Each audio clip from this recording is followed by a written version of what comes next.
A dialogue to connect the people of Manipur. Manipur dialogue yang bi yambu MAMI Manipur dialogue taram ukchari amsuga kunu butchari ngasi ko na Manipur dialogue ta khananam ki damak budun lakshari topic se khananam ki damak Manipur dialogue ko online series of the election very sing taram ukchari amsuga kunu butchari aham taram ukchari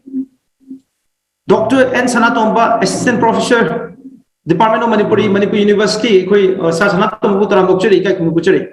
ani subada taram ukchari Manipur masak naiba social activist Tamu Kiran Yendrembam Tamu Kiran taram ukchari kai kunu butchari and ahum subada taram ukchari Lawyers for Human Rights Manipur ge Executive Director Tamu Kourouhanba Luwang Advocate Tamu Kourouhanba Luwang taram ukchari kai kunu butchari.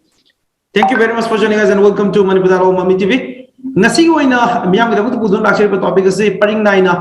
12 Manipur Legislative Assembly election ase gumari leina tongan ba dimension kaya da ikoi neina bagi tangka kaya ama thokna miyam ga dapat budun lakshari ba tongan ba episode kaya du manung channa ngasi khana na bagi dapat budun lakshari base election jina aikoi gi Manipur khunai da karamba chaithing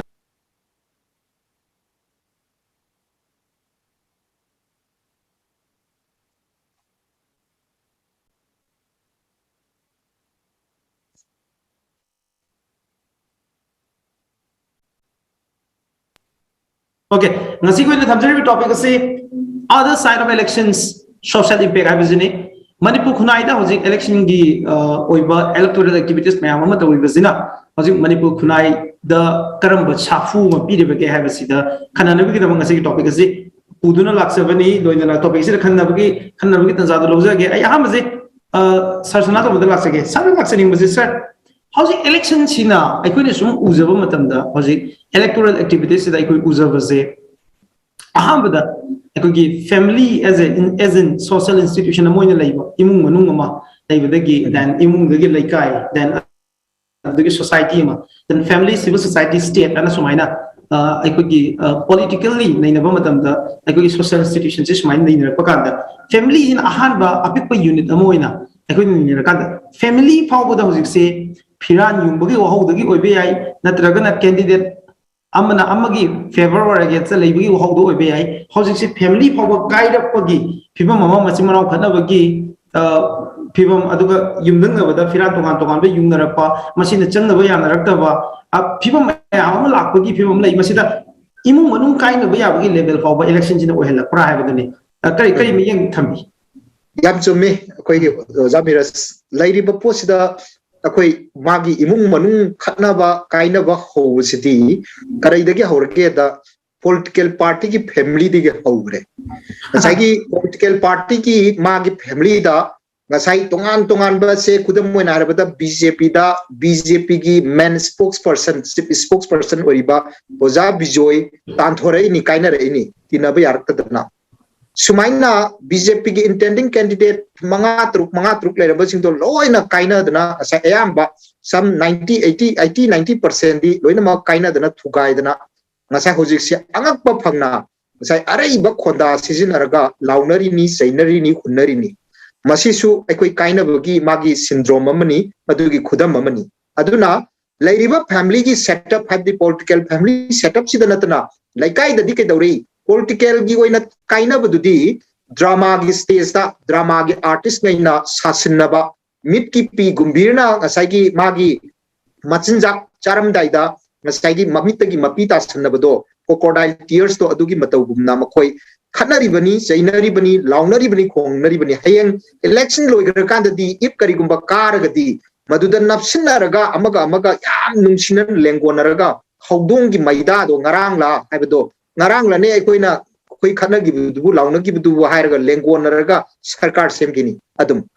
punjin minagini hauzik praja singse choi gi sengna drama urkanda drama do aseng boy boy ningdana mamitagi mapi ororo tangai kapiba akoi gi praja singse miam je masisini mase drama ni mase aina kapiba pije nimit chupagi kapkadau nate teng thagadau nate drama ni ko haibase drama tawringi sida kitang nungai taba sentiment do faurga su maduda thajaragashu hek sor hondor pomikuptadi ekoi thajadaba masi tawribase khadrak ngaktani kadar ngaktani haibase khanba matam adu oire maramdi kariguna haimatam dama koina hojikta election gi matam sidaita se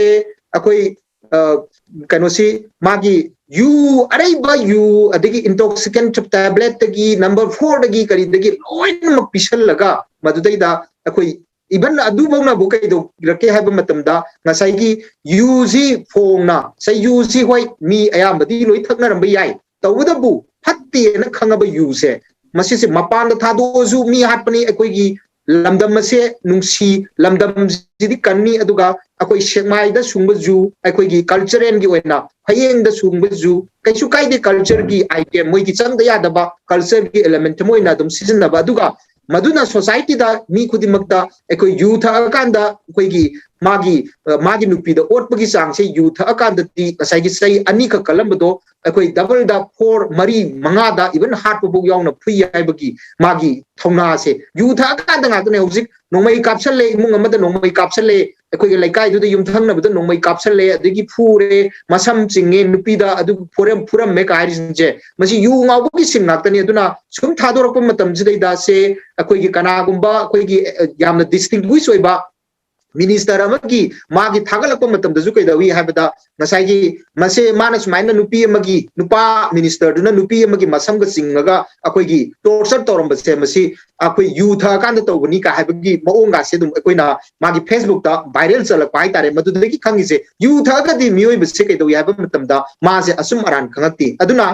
magi asum ba je haido kai tar ga di yu phajam pita o adu wari sa wai bo porum ju lei aduna yu je phajana pitha ga sa pijara ga yu pitha ga tha ga madudagi kai dore haiba tamda nongmai pisalani natraga nungdum pisalani aduda neba akoi violence mayam ama pre poll violence mayam ama hojik tholaiba aduga during the poll time matam da su natraga after poll post poll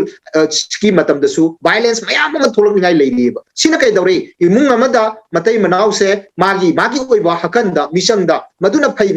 na khanaraktana akoi gi matai manau bobada tongan janaba sak tongan janaba chakum tongan nabgi phibam do hojikta la imung jida moti naraktaba laikai di ke dawi laikai amaga idea dugi phiran jungni na madumangna magi ideological base ta akoi gi yam phajaba adugumba makal gi ideological base politics ta ngaujadana lukjadana adugumba political party ase masi summi haidana lawjabu oedi paba paisa gi mana kai ki piramage ai gi paisa khar pirame ai kai gi juthachen paisa khar pirame adoi di ai di sida lepani noina adu da lep ke ju lepchau madudagi moti natadana asai khana sainaba siguba mayam se masi sina kai dauri haba matamda tha ani ahum sida training tawrise election the training tawrise election gi magi candidate singna oidaba mayam je tha ni hum sida angba yaba jagat ki oidaba se lai pallaga wasakani adegi di pula mama mappa dagi kari dagi oi pallaga wasaga oidaba mayam je fajana train tawre oidaba mayam ngang baje kwaidagi ngang baje candidate singna political leaders singna karamba matamda ngang ge haba matamda election gi tha ni hum sida fajana ngang eba aduga hariba tha humphuni moina pandoise rule tawdoise tha humpu sida tha ni hum ama khaido kharaga hariba lemhoriba tha yankhai ga tare ni panse masi sina kai dawgi habada wadi ngangaro adugo oidaba nakta muk tawrane ba thabak koina sai kai matak sir question number lak chawge sir hojik bon ne pibi candidate mayam je kuni sum moyi public space mayam je taba kanda sir lai ji pallaga wasak pasi madi takna wasak nare swai te kuina lobya basi chumna wafam ama ngangba madamda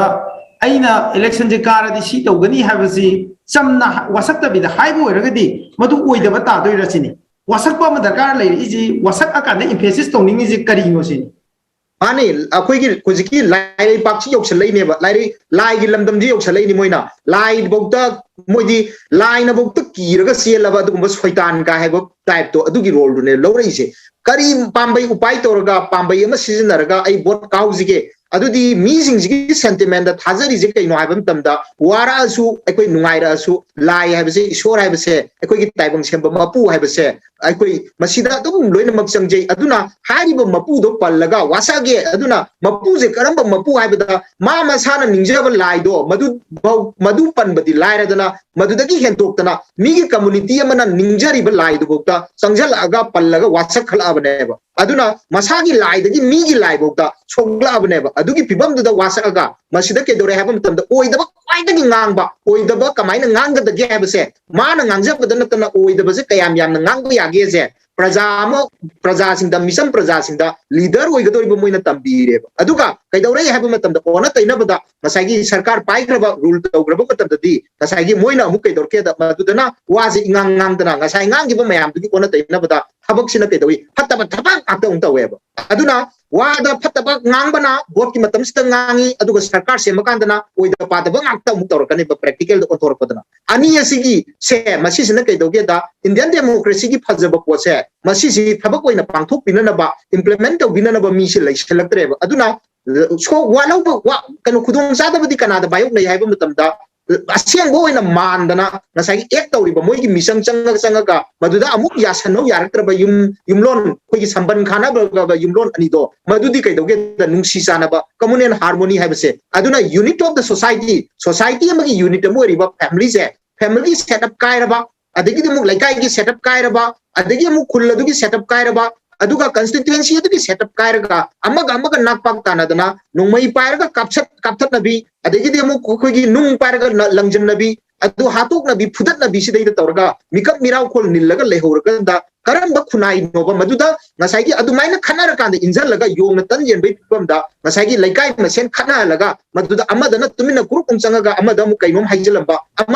haijalamba maduda hena laibak wayen base parabra haibagi aku adugumba dirty politics amot politics ama kasigi rajniti wala singa sina taurabra haibase aduga handaki zahi sidati amuka hena su kaidawi haiba matamda fattabada afabada nataba fattabarom siguma makhal ngamthaba kumdar base handaki zahi sina amuka su heli aduna masigi asigumba phibam sida chatargadi aikoi khunai se maham tani aduna praja sina miyamna wakan khandar kanda asigumba tat pat singa se masida chattaba aigi isagi nambam topa aikoi gi vote madu aikoi gi electronic voting machine du da magi number mit da second khara du da pung khara du da ai wakan khallaga jotharaga tin jotharaga kanana phagi haina khallaga madu da vote piba matam madu yawi aduna taba atai matam jingtidi matam mangan ba adagi mu kaidore matam ju mangal le aduga loina moral ju mangal le aduga loina na masa su sanai ju nei dana mayam tawsalabani na masa ju physically mangal le aduga loina na kaidawi mi hatpa agi phuna zaina ba thogla banina kaidore mental peace tu oidare thamoi gi oina laikai du gi oina communal harmony adugumba yam harmonious oiba situation du purak ngamdre asina sigumba gi phibam yam mase masidagi kaidor ke da boss sidai da yu thakba yu yam pammi boss da khangpodagi objecti rajniti gi dol gi losing ba khara di kaidor ke da yu phajana phangalani mathang dadi open market da yu phangalari haigala abneba kaigino habada number 4 asi phangalani adum hairakadori karigino habu matam da phatiana khangba posibu asigu free da phangalani haibse masi agi wakal dadi hoi yu thakpa midi chawningam ba yai adubu masi agi wakal dadi thaiba midu ju phatia khang taragadi mana thadok ngamjataragasu thingbirabadi masi khunaida ai amana yu thakpa ngamdabadagi jurai chu gibadagi yu thaktabadagi ai se laita phang khangdadana ngauchataraga sigragasu aigi mathangi generation amadadi afabo aigi saduna yu thakpadabu phare thakadawni ipai cha thakmina ji kanana haidori geba aduna maram oiraga haidi phatte na khangaba pochidi koina season daba adugi potu da thamgadabu da akoi role model oriba leaders thingsna use phajana phangangani kaina haigala abne bawjikse masiji kaina da miyamna pamba karai da pamba vote ki magi hoji campaign tawba mafam du da boot area da mana pamna season arabnina masi open oina haibe yarani haidana yu jam pamjaba yurai suba mayam se manipur khunai sida laire maramaduna majority of the vote se yu pithakani yu phangalani kaidi yam thadarakani ana maduda vote khomba haurabani mase yamna unlucky oiba yamna laibok thiningai oiba adugumba makhalgi mai wallamani haiba asi ahan round oina ai thamjage okay sir yamna phajana mayam marik chumna thambigre hojik manipur khunai da karam mong da election sina puriba ge habani maruina ꯑꯩꯈꯣꯏꯒꯤ ꯈꯨꯟꯅꯥꯏ ꯑꯁꯤꯗ ꯑꯆꯨꯝꯕ ꯃꯑꯣꯡ ꯑꯃꯗ ꯄꯨꯔꯛꯏꯕ꯭ꯔꯥ ꯍꯥꯏꯕꯒꯤ ꯋꯥꯍꯪ ꯑꯁꯤ ꯃꯗꯤ ꯌꯥꯝ ꯆꯥꯎꯅ ꯂꯩꯔꯦ ꯑꯩ ꯇꯥꯃꯣ ꯀꯤꯔꯟꯗ ꯂꯥꯛꯆꯒꯦ ꯇꯥꯃꯣ ꯀꯤꯔꯟꯗ ꯂꯥꯛꯆꯅꯤꯡꯕꯁꯤ ꯇꯥꯃꯣ ꯑꯩꯈꯣꯏꯒꯤ ꯈꯨꯟꯅꯥꯏꯁꯤ ꯇꯁꯦꯡꯅꯃꯛ ꯌꯥꯝꯅ ꯆꯥꯎꯈꯠꯂꯕ ꯈꯨꯟꯅꯥꯏ ꯑꯃ ꯑꯣꯏꯕꯗꯤ ꯅꯠꯇ꯭ꯔꯤ ꯇꯧꯕꯇꯕꯨ ꯈꯨꯟꯅꯥꯏꯁꯤꯒꯤ ꯂꯩꯔꯤꯕ ꯐꯤꯕꯝꯁꯤꯗꯒꯤ ꯏꯂꯦꯛꯁꯟ ꯂꯥꯛꯄ ꯃꯇꯝꯗ ꯍꯦꯟꯅ ꯐꯖꯕ ꯃꯌꯣꯜ ꯑꯃꯗ ꯈꯨꯟꯅꯥꯏꯁꯤ ꯄꯨꯒꯗ꯭ꯔꯥ ꯍꯥꯏꯗꯅ ꯈꯜꯂꯀꯥꯟꯗ ꯏꯂꯦꯛꯁꯟ ꯂꯥꯛꯄ ꯃꯇꯝꯗ ꯍꯦꯟꯅ ꯄꯠꯊꯕ ꯍꯦꯟꯅ ꯄꯨꯝꯗꯕ ꯍꯦꯟꯅ ꯅꯝꯊꯤꯕ ꯈꯨꯟꯅꯥꯏ ꯑꯃ ꯑꯣꯏꯔꯛꯄꯒꯤ ꯐꯤꯕꯝ ꯑꯃ ꯂꯥꯛꯄ꯭ꯔꯥ ꯍꯥꯏꯕꯁꯨ ꯑꯆꯧꯕ ꯋꯥꯍꯪ ꯑꯃꯅꯤ ꯀꯔꯤ ꯑꯣꯄꯤꯅꯤꯌꯟ ꯂꯩꯕꯤ Miras yamna fajaba question ni mamang ja sanam yam fajan thambigre adu akhoi stage dang asi khanareba the other side of election social impact ana khanareba pot gi yamna maruiba pot ni mase aduga masi kari khanare no hai ka nang asi khoina electoral system si kari no hai base praja miyam je chamam na ba ngasi thoale electoral system ji kai no hai kan masidi aina mamang da high detailed constitutional arrangement and the voting system that convert into political decision high last representing that my logo the aduga machine mechanism ni in which people choose their representative and regular interval and change them whenever they want to it call election matam na mo change the way abne na hai aduga people na masi choose to kai na for moi people sing dugi moi government do form tor kan the people gi da makta dugo moi gi major decision sing law na po tu adu gi da makta nga sai election ji pang thok ne ba adu nga sai ga sara to masak thiba mayam ma hai gi do adu democracy di people sing the moi power sing the best to adu representative khal la ka da moi ji specific period khara da moi people ji governance to na ba ikoi shasan to na ba pi bane adu ko ji to ma makhal gi kano democratic government makal tuan lay world gen malim goina chese ko direct democracy representative democracy constitutional democracy adagi ko na ga sai kari ha socialist democracy constitutional monarchy adagi ko na representative tuan ba lay sing sai ko democracy ki one talks this chana hanbe ya da yam elastic oi ba do haning mo do my time situation adu ma gi circumstances no maka pol kan da han ba pot amane ba adu india da chali ba nga sai ko na chali mo khon ji kai no hai kan nga sai gi ai ko gi democracy ma the representative form of democracy to ko represent tor ga praja sing ji mu ko na ba kano je moina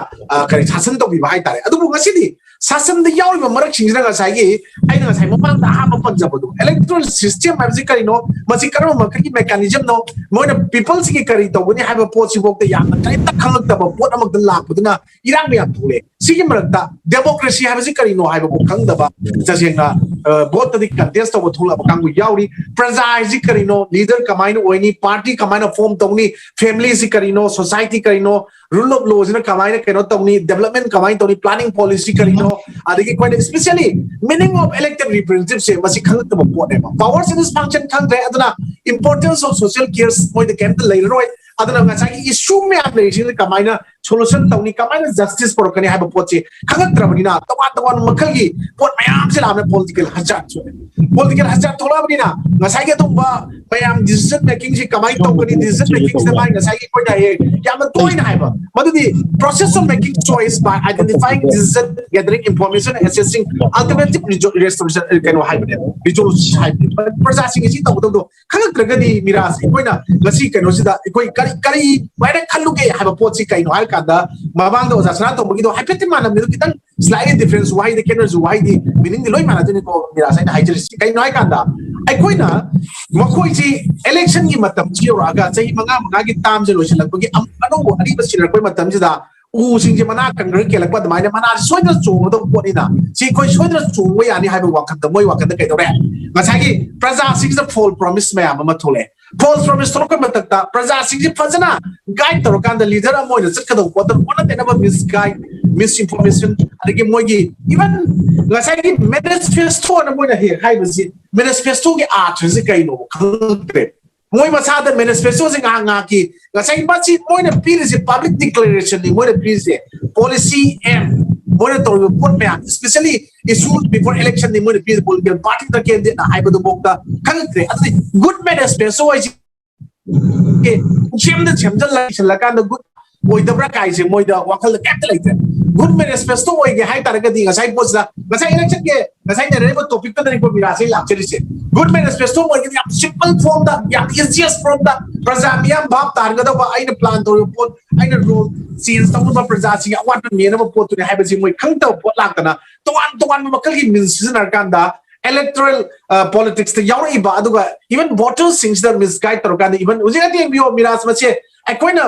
evidence hoina proof hoina piwadi yada ba aduga hujik even ekoi gi postal ballot system gi lakpa matam da bauta hujik mi sing changa kan da even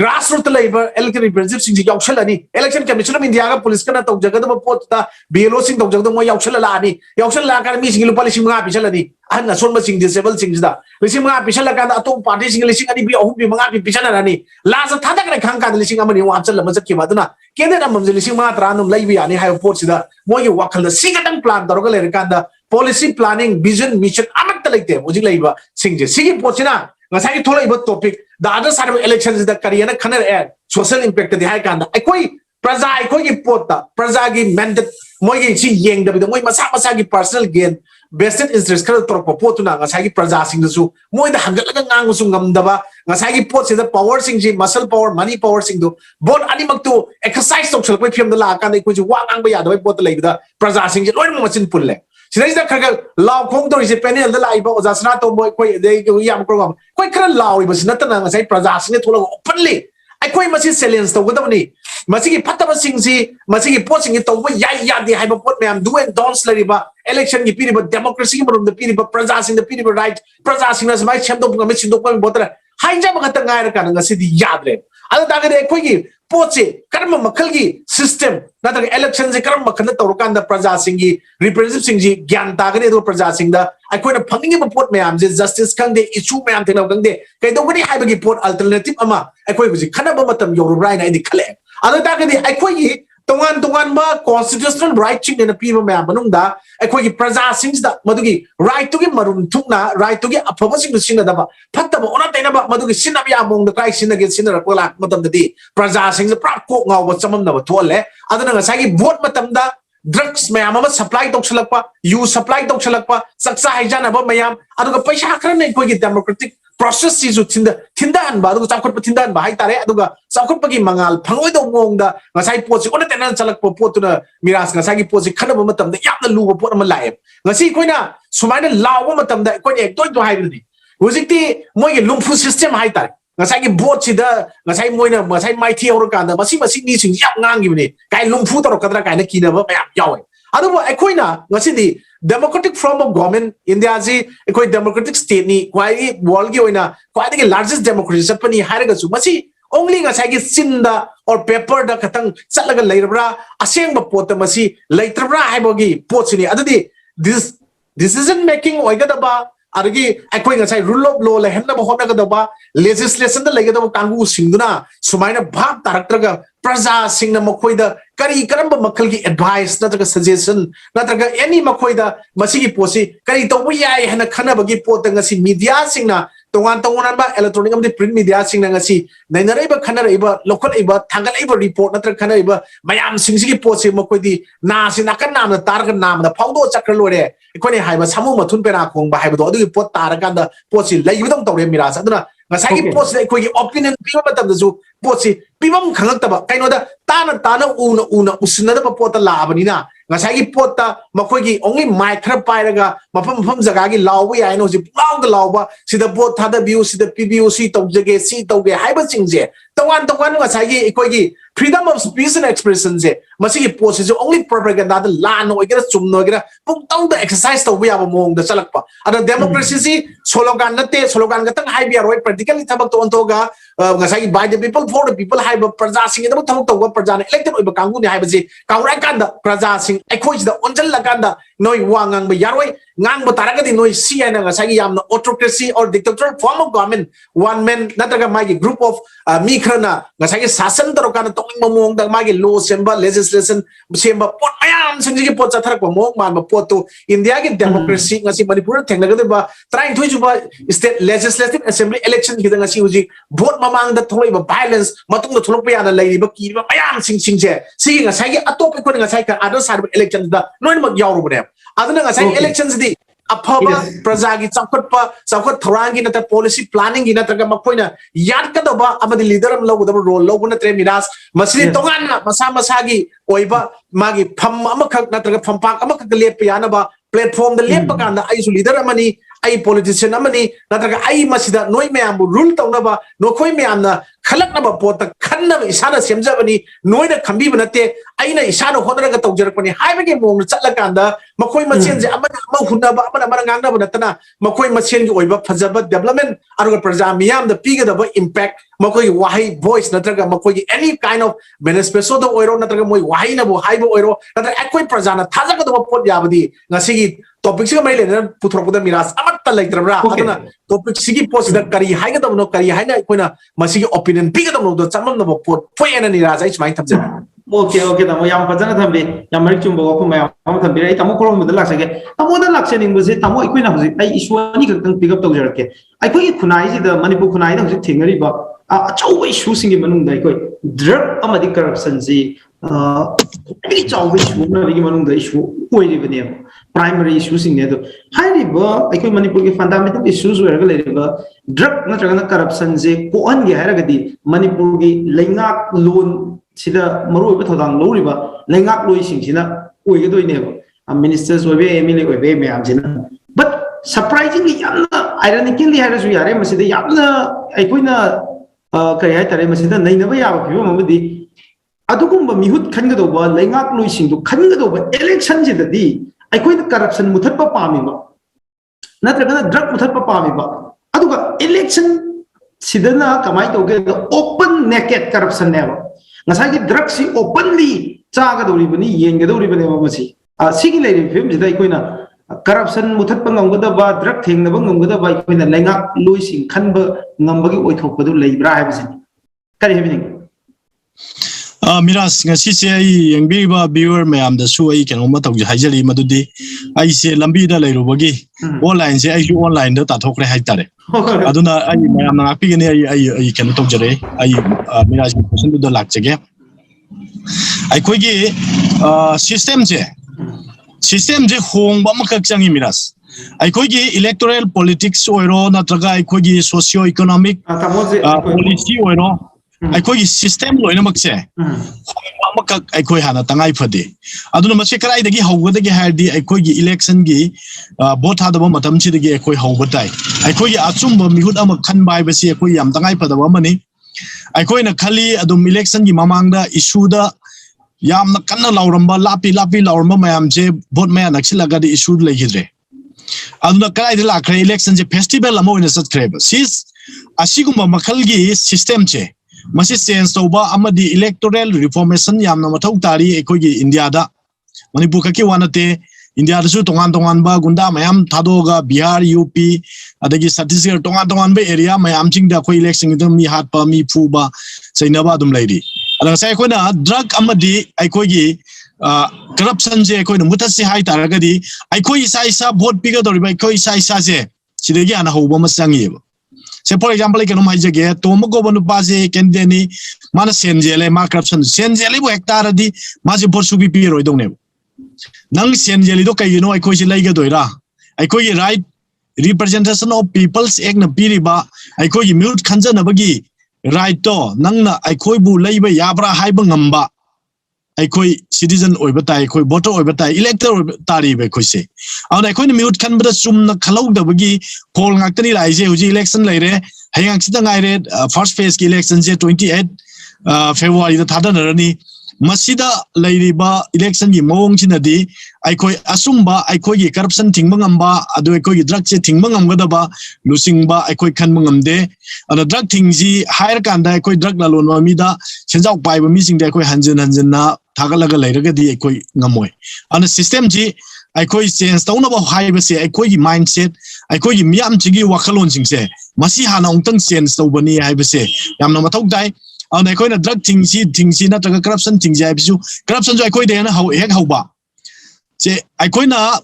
post tara laure da mi lising tara la ya ai phangu de ya de na corruption je pi bai koi de gi giver koi de hane ta hawe ba ana corruption je koi de gi sum hau ba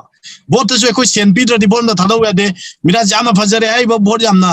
phangi hari ba kare hari ba mi am kha yeng che ba lupa am te yen da bi da ma gi vote ka ngam reng che ba karoi ba koi missing gi mindset se ma tawri ba aduna masi vote da koi sen ek loading ai asum je puthok ngamoi ana election da 20-30 crore changna ga lepa matam da local area development panje sahim gi only 2 lakhs kaktane ba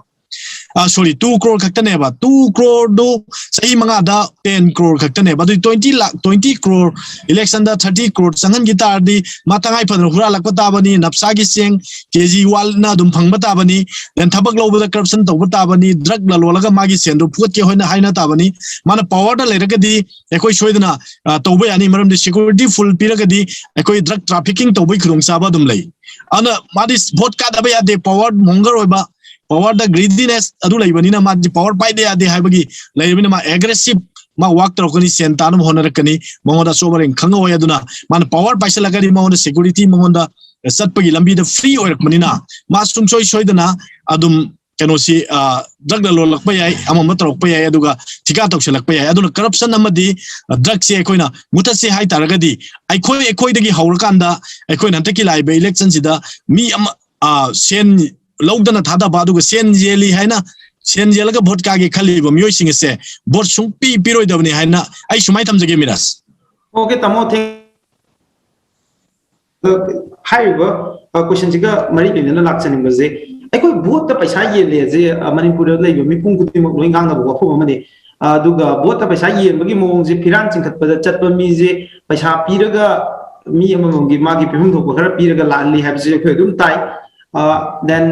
aikoi gi masigi mathakta candidate amagi leiramba mi je candidate amada changba jo dum masi su paisa dum lawe hai phiran amam yungbagi maman jo dum lawe na dum tai masi kadai singkun yongrabani ni miraj phiran yongbada adu phiran singkun yongrabani ne okay the singkun yore bo hai de tamona phiran ama yungam badagi lokhu ga na da phiran ama yungbi ju dum paisa lawe na dum tai adu de kun manga piraga kun do ando ki do ba aduga yen mara na hoba yu ju openly dum ꯑꯩꯈꯣꯏꯒꯤ ꯄꯤꯊꯛꯄꯒꯤ ꯆꯠꯅꯕꯤꯁꯤꯁꯨ ꯑꯗꯨꯝ ꯁꯄꯣꯔꯇꯔꯁꯤꯡꯗ ꯂꯩꯌꯦꯅ ꯁꯨꯝ ꯇꯥꯏ ꯇꯥꯕꯗꯤ ꯂꯣꯏ ꯇꯥꯏ ꯇꯧꯕꯇꯕꯨ ꯌꯥꯝ ꯉꯛꯏꯗꯤ ꯑꯩꯅ ꯁꯥꯁꯅ ꯇꯧꯕꯗ ꯂꯥꯛꯆꯅꯤꯡꯉꯤꯁꯦ ꯀꯦꯟꯗꯤꯗꯦꯠ ꯑꯃꯅ ꯃꯥꯒꯤ ꯔꯥꯏꯕꯦꯜ ꯀꯦꯟꯗꯤꯗꯦꯠ ꯑꯃꯒꯤ ꯑꯁꯣꯏꯕ ꯃꯆꯥ ꯍꯥꯏꯗꯤ ꯏꯪꯂꯤꯁ ꯉꯥꯡꯕꯗ ꯁꯣꯏꯕꯅꯤ ꯈꯪꯗꯦ ꯋꯥꯍꯩ ꯐꯖꯗꯅ ꯈꯤꯇꯪ ꯉꯥꯡꯈꯤꯕꯒꯤꯅꯤ ꯈꯪꯗꯦ ꯑꯗꯨꯝꯕꯗꯤ ꯄꯨꯊꯣꯛꯑꯀꯥꯟꯗ ꯚꯥꯏꯔꯦꯜꯁꯤ ꯆꯠꯍꯟꯗꯅ ꯇ꯭ꯔꯣꯜ ꯇꯧꯕꯗꯤ ꯑꯩꯈꯣꯏ ꯊꯦꯡꯅꯩꯌꯦꯕ ꯑꯗꯨꯝ ꯌꯥꯝ ꯉꯛꯏꯁꯦ ꯑꯗꯩ ꯄꯩꯁꯥꯁꯦ ꯂꯤꯁꯤꯡ ꯌꯦꯜꯂꯦ ꯍꯥꯏꯔꯤꯕ ꯑꯗꯨꯒ ꯅꯤꯁꯥ ꯄꯤꯖꯩ ꯍꯥꯏꯔꯤꯁꯤꯗꯤ ꯑꯃꯇ ꯑꯗꯨꯒꯤ ꯀꯦꯟꯗꯤꯗꯦꯠꯇꯨꯅ ꯃꯥꯒꯤ ꯁꯄꯣꯔꯇꯔꯁꯤꯡꯗ ꯁꯨꯃꯥꯏꯅ ꯅꯤꯁꯥ ꯄꯤꯖꯈ꯭ꯔꯦ ꯍꯥꯏꯅ ꯄꯨꯊꯣꯔꯛꯄꯁꯦ ꯑꯩꯈꯣꯏ ꯎꯗꯦꯕ ꯑꯗꯒꯤ ꯑꯗꯨꯒꯤ ꯀꯦꯟꯗꯤꯗꯦꯠꯇꯨꯅ ꯂꯨꯄꯥ 5,000 ꯄꯤꯈ꯭ꯔꯦ ꯍꯥꯏꯕꯁꯦ ꯑꯝꯇ ꯄꯨꯊꯣꯔꯛꯄ ꯎꯗꯦꯕ ꯁ꯭ꯋꯥꯏꯗ ꯄꯩꯁꯥꯒꯤ ꯃꯇꯥꯡ ꯑꯗꯨꯒ ꯗ꯭ꯔꯒꯀꯤ ꯃꯇꯥꯡꯁꯤꯗꯤ ꯆꯞ ꯆꯥꯅ ꯌꯥꯅꯔꯕ ꯖꯥꯠꯂꯥ ꯍꯥꯏꯕꯒꯤ ꯋꯥꯐꯝꯁꯤꯗꯤ ꯀꯔꯤ ꯀꯃꯥꯏꯅ ꯌꯦꯡꯕꯤ ꯌꯥꯝ ꯆꯨꯝꯃꯦ aduna ngasigi topic siga ju bari leinaba oja mirasna hangbirisi other side of election social impact haibasi kam ju yam mari leinaba asidadi kaidawi haib matamda asagi hoi wahi gi asoiba karaida leige kari leige habdudi ekoi puthoga di dum leinari adubu wahi dagi hena sathina thabak ta soijalakpa haibadi model mangjal ba hakchang mangakadoriba kunai asi maham tar kadoriba adugum makhal gi lamchat mangngai oibase masidadi ekoi karimta checking am ta tawdana free da thabineba aduna ngasai sida kaidawi haib matamda pan dukal amada yamna wana extremely magi poor magi laira zabna man porga pan dukal amada mana hingnana bagi jibika oinana bagi damakta yu mayom khara plastic ta hapaga manga tara thammaga yonjabado madudi pharaga maru kokthopi izat khongoi nei adagi maira paibi na bu erabasu local club na bu erabasu dagi police na bu erabasu adu mondagi onjalaga mabu thadu pigani adu tawgani haidana negotiation tawgi paisa bok lawbiba madugi ayuk charga numidang khoigi chara heliba imung adugi mauna ha du da traga khoigi lairaba mi adu da torture taweba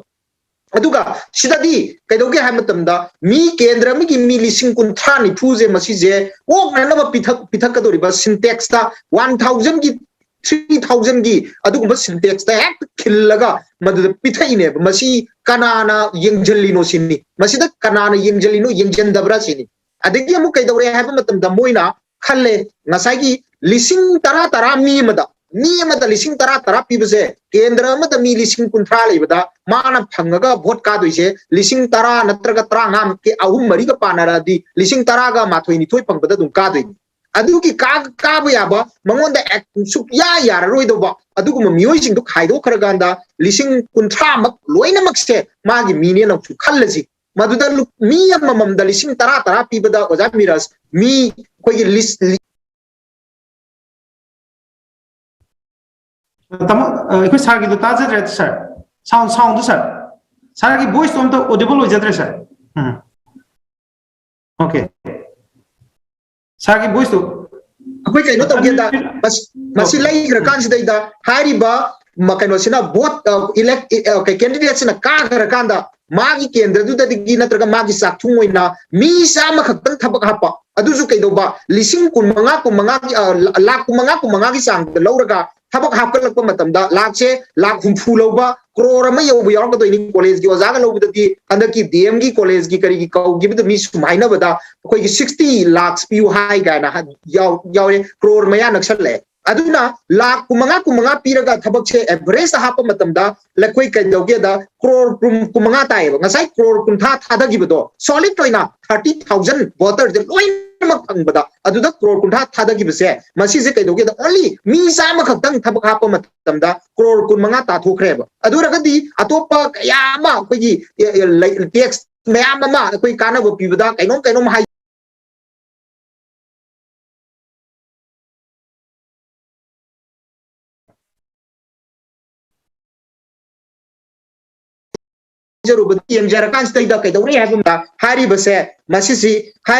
election की मतम सिदा voter अमगी door से सिना वांगी मति कइदो बताय है बता अकोई हुजिक येलिबल लिसिंग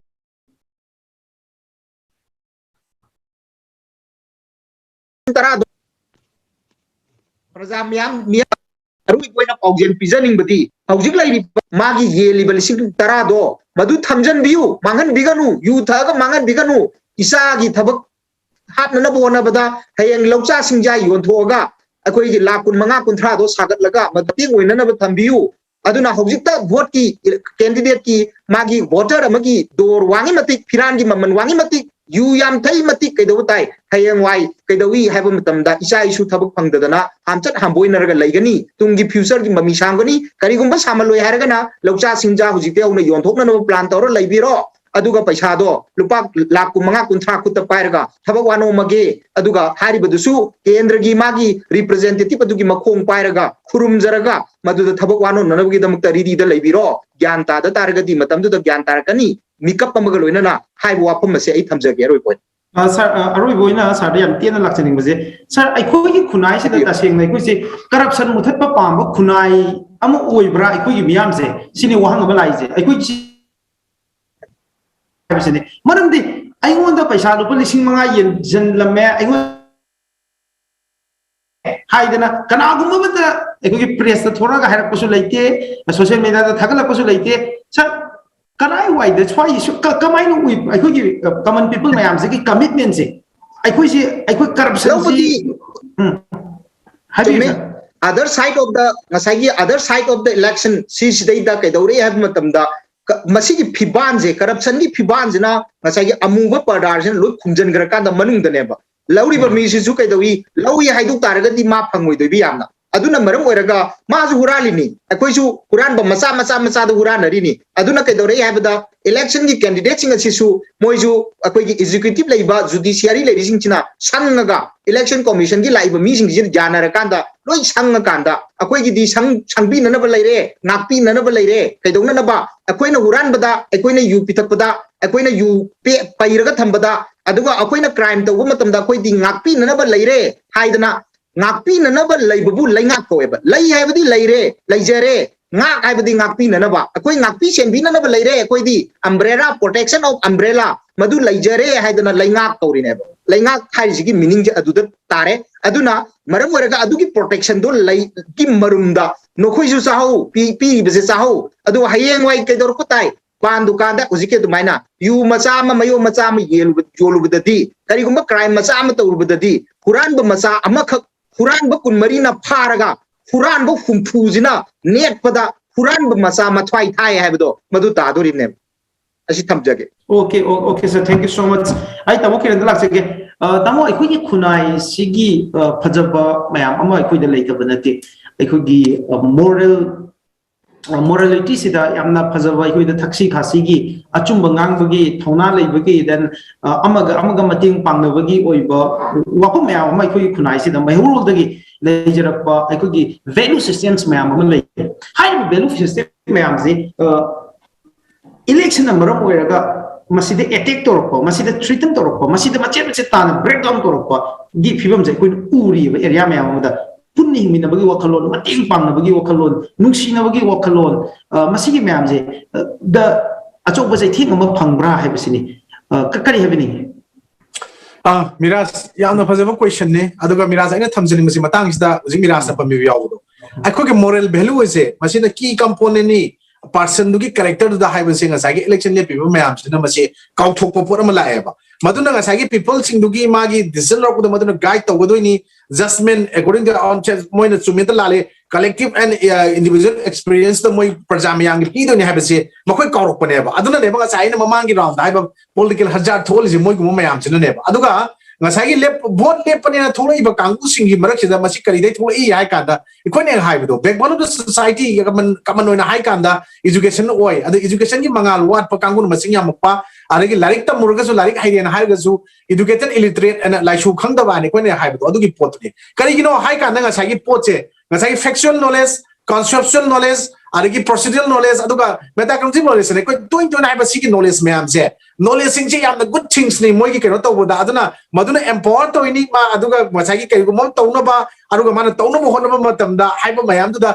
pot sa tre ngasai ona tener sa kre aduna ngasai ki money si paisa si masi koi loina khange ba masi social power oire even money si na koi na kari hai tare koi ki nungai ba adagi koi security freedom health ki are ama magar ka ki loina mak nungai loina mak paisa si na ngam me koi loi kang ro nga ta ne aru ta ka su ngasai ki social power oi do madun operator oi karam form da oi operator oi using matam da kan da formal oi gra informal oi gra legitimate oi gra fundamental oi gra ado any pot globally mana oi na operator ko da ngasai paisa na oi na mak yarani ana pot zatharak badra ngasai experience amata lai da baduna experience hai base paisa da ki na maru oi yamna dakale ba poni aduna experience yam dakale democracy chaple wakta ai koi no ji prajam yam da tase nungai hem ye khallaga di hai kan da ngasai gi masi kauthorokpa aduga ngasai gi pota makhoi da lon amadi phong na chirol to mi masing se masina sunga sai democracy gi wan dok thele ba chirol yam tok chunba oro do paro do mongi chirol ngasai ona tene na dagi ngasai gi even leaders me amma ngasi manipur la ka na vote community form isibu door to door campaign ga chakhala iba amma tori ba dagi achong function sila tori ji me miras maswai gi matang se gi dum hore ai khoi gi praja se masana masa sa bangam dre sabi tha ba khra daka lai adagi amuk yamna phajada ba masigi reflection mayam ama election yorokan even IS oramba mayam ama sang mayam ama robok to makoi gi tongan viral orokpa wai wata sing adagi makoi na even minister oramba MLA oramba sing na magi campaign yaude vote yaude na pitha gi ba pochai munba lokhatpa praja miyam is na makoi na kari oino ubno adu tagri praja miyam ga makoi ga ngasai gi marak laina ga ba makoi gi keno se emotional connection ngasai gi social binding adu ga emotional binding sing kem lektre lekte potuna crisis mayam ama sok pa ya ba pot mayam ama makan thongla leije maduna ni ada face to face unara kan da wari chanaba phangdaba gi pot thapok da ngasai gi bot se ka da lae ba adana ngasai gi masa na isa fai ai mangare phaba aina masa na ngasai gi thagat narakpa adagi magi rival sing ji magi mafam chaba platform sing da pukhat naraga puthuo kan da laur kan man soi ba ngasai mira sa hai ba da yaw gram ni ngasai mache pukhat laga law narakpa ngasai gi makoi Tamu ta chadre tamu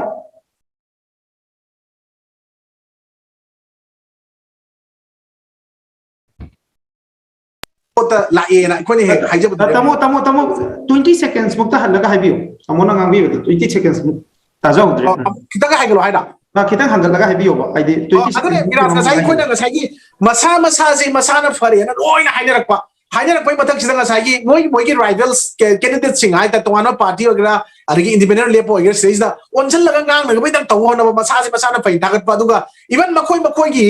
vote sing do khomu ya de moi gi flag hosting yaw ya de vote campaign yaw ya de meeting yaw ya de moi na ka ri ngai matam tori matam MLA ogra minister ogra pot khongkat pagi chatna bi lakpa adu dagadi praja sing jiga makoi ga sai emotional binding connection maksai gi face to face unara wari saba awana tana bagi pot amata laita ba adu na sai gi democracy sat palewa ni adu ekoi india chi an phajabani hara kana sai gi democracy na pi ba magi chap magi meaning ma hanbe a pot laita democracy is minor pi ba and democracy is a society in which the citizens are sovereign and control the government haveneva government kamaina control tori kamaina citizens kamaina sovereign wari ademo the legitimacy justice freedom amani power do kaim the praja singda kachu like just madudi ngasagi democratic leadership ta ngasai allow to you to participate decision making ngasai gi pot lord decision making to bude koi sumai democracy system the p ka je masi only see the taraga laiba media da phajaba pot nga to lakba aduga mira sengna masi wan thok lek to pot na ngasai gi koi gi praja sing je warak pane ba aduna ngasi mira sura silai ba ngasai other side of the kaino kana har kaino ki people singi kaino sing impact ngasai social impact lawri bopot mayang kari no sila is pi se kana khana re pose sina ne ba mira wakal yaw da wakal tien ba ngasai lan chiron to ba masagi kaino phirep lai jada ba adagi ma ji samaina ba masa matik chare da dum khanja ba are mihut oi ba ngam oi da bona masik yam jalakwa are mi oi ba kunai ja sel loina mantik ra law ya ne khalak pai wakalo lakba adagi ai mi gi na khairat pa ngasai gi pochi mana ai gi ni mana mi gi na election matam da ngasai gi ni sagi pot lakba sumba mayam sing sina ngasai gi ai koi ni he yam toina wai di phajada sare murim jaba gi polom da jatha laganda democracy wan thok jadom da halakpa people represent na hai ba represent okay hang legislation da yaw da pot singi pot kaim ta khangla da ba ngasai gi chapam da ba wa thok mayam ma aduna ngasai khoina kari hai tare ai khoina yam hurt to matam da ai khoi gi punchi sina life sina nang da kari gum parama matang adu tambi do gi nang se kero to ribani madu mun nang khangjalo aduna life say is a question ni and how we live it is the answer is our answer na hai bado masine ba ai khoina mayam ma life da thengna gani towan ba adubu ai khoina masida ai khoi gi kai gum ba khudong thiba nuai taba mayam sing thengna ri sing yo thengna da gadi ai khoi gi nuai ba punchi du di kasu thoina phangoi aduna ai khoi gi posida ai khoina kai gum ba sumaina ama hai english ki program da you will face many defeats in life but never let yourself be defeated I will say ai khoi uji thengna ri mayam sing je khoi mai thi re ai khoi mai thi ra ni adu maina lai thok di miras lan gani aduna masigi pota ngasai miras nai ba paisa yen ba mi amata ai ji phangen tholok ta bdi ngasai khoi example ma koi nama da fiase head ama ka telam lai bise maning mamang unaba ngam da bodo adu maina ngasai praja sing da mo system ama sem do kan da paisa yen bagi oiro ama bi boiro ngasai ki tholam piramba ma tam da paisa sin oai nung chi pi brate ba paisa si pirani pira kan kari gumba nang boje thada traba ai gi boje nang ki phangdre ne ko khanga ba nang nungai roi nang toroi thritan toba ngasai ki threat som da chalak ba pochina miras ngasai pochi gi wan thok phajaba amata ngasai democracy chat lewak ne ju ngasi manipur se udam ne miras ai smai tham ge miras am ta okay tamo thank you so much am hazana thambi gre ai matang se tamo ko hum da lak se tamo ko hum da lak se ning baze ai tamo ko kiran na wahang am khak tharam baze tamo kiran gi whole discussion ji da who will build the kit hai baze asai gi mayam du usi mayam du loina meeting to ra kan da sarik tu haudung du gi mangak ta kana na thugu da ge je som ta di haudung mayam du loina mana ba phibam am lai ri ba paisa yen bisi da paisa lobi ganu hai ba ekoi political party ki leader mayam ma candidate mayam thorok ta di nati to bu english ki wahi macha ama gi pronunciation soi ba gi di thaga nara ka da madu da mayam ikai ba pina ba dum yawe ba wahi bata se adagi wahi bata khidang soi ba mamang da ngang ki ba wa ma da to da ba gum ba sugum ba wa macha da di matter to do pot mayam ngi di madu da khongoi na ba troll to gi chana bi dum da ra kan da achau jo ba corruption to gum ba drug sijin na ba gum ba sugum gi issue mayam ji da di naked truth ne ba masi loin mak khang na ba masi tong nei je ya na ba wafam ne ba du masi di kana ga da bu thor ko je thing na de ba then adu ko wafam ma na election ji da uji ticket tanana me political party ma gi ex ko party ma gi ticket tanana ma si da ticket phangdringai mamang si da di haiba party tu gi president khang de chief minister khang de then prime minister khang de party leader khang de mangon de gi na phawal lai de lai lat tu na lat pa yak khang na ba mi kup ta ticket phangdra ma matung de haiba party tu ta ta na mu hugalat pa manipur da adu da angang mayam ma tari ahal mayam ma tari nupi mayam ma tari khunai si da madu na pining iba paujel je kari mu si political party ki leader mo ero bana tragana candidate mo ero gati phung na chin thi ga do ni ha gi wakal lakari ha bi ni tamo sigi social impact se kamai ni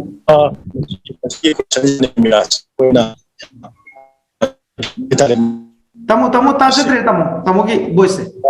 tigi masi ke no sida ne koina future se le pa je miras ai ko ki tabi bo miras ta se tamo aduna ai khoi gi future se lep chi haiba sida ai khoi gi miyam sina yadri ba makeup thok ri ba khoi miyam se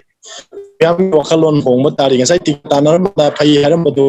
magi ideology phajai adu phajai haram ga ticket phangda kana ma masagi personal oina akana di ma se ticket phangda mi kupta phiran segai dana mai tha na mayam ma tawrisne aduna sumba ai khoi gi wakalon se yam phajana ai khoi gi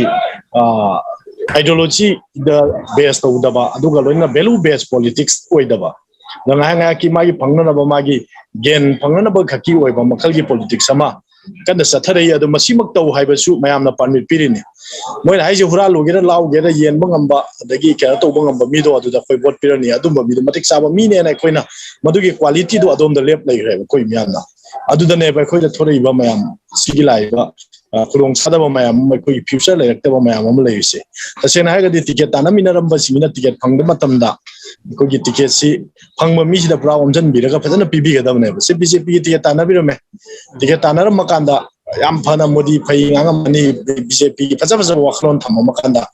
ngak le ga di khoi se yadre masi ticket phang da kan bi khoi phatta ba party ne na la kong no tawri sine ba miras ai tam bi se ana khoi gi miam gi wakhlon se hong ri pau body system jida dum khoi anai ba aman ba system jida dum ngai ai khoi na pami ba makhal gi development na pami makhal gi ajaba tangdu laita ba kunai mu purak pai budo madudi oithoroi hai budu ne ai na miras mai tam jali tamu swai da aduga huje tamu to makhata na chaning baje asai ki political leader ama oina ai khoi gi representative ne ai khoi gi leader ama oidori hai candidate che sigi sina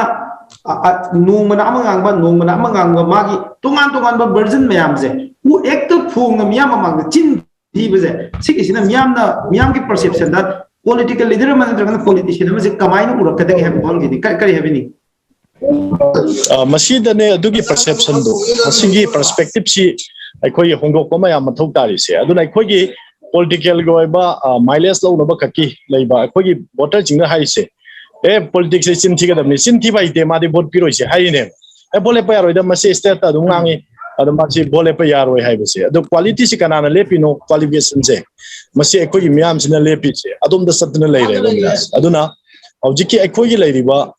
system je hongdon ba se ekoi gi miam si da kut lei re se ne baina tham jadi se ada ekoi miam ne hong ne yaro miam ohelak pangak tani si ne na mayam tham jani ba adubu miam jibu wakal ta halakri baside ko gi lusing basing jina senjan ma hogiba aduga se khudamoina bharat congress party na ruling toromba matam dogi hoga congress party si am chawba kanba party mane hairaga mokoina sen mayam bisalaga senjan bi sana bi se mokoina government ruling pai dum laga hogiba aduga senjan mo ngamjada ba adagi cpi gumba to ba left hand gi government mayam leiram basing je party ngi vote ka bang mukta ba even bole pang mukta ba thadok pang mukta ba fiom chi lai sine miras aduna electoral reformation matai ekoi miamna permit toba makhalgi system che masi hongdok pa dai ekoi miamna khali ba wakhalon che mindset si hongdri ai ekoi gi awon ba ahong ba afaba lenga bona mala haibse oi thokte adu sing bakhan manga moy afaba sing ngamoy ana lebak chi da phajana tangdu laitana leibanga moy sai sumai thamjage miras okay tamo thank you so much ekoi gi system sida moro in electoral system sida inherent oina masa sida yawba asoiba mayam yawri haiba asoiba mayam sigi manifestation oigani havani hojik leiba asoiba mayam mai koinu uriba je masigi hai manifestation ai koi khunai da piriba chaipu made chaitheng mayam asina khunai je mangom da chapani mukta election amuk lakpa da tungom da chatla haibagi wahang amaka loina ngasigi discussion je tawjabani loina haiba discussion je da yamna productive oiba and also progressive ideas mayam putopiramba manipur masak naiba ekoi sangai ra panelists sing ahambada ekoi sir N Sanatomba assistant professor Manipur University Manipuri department loina ekoi tamo Kiran Yendrembam masak naiba social activist ni aduga tamo advocate Kourouhanba Luwang executive director lawyers for human rights Manipur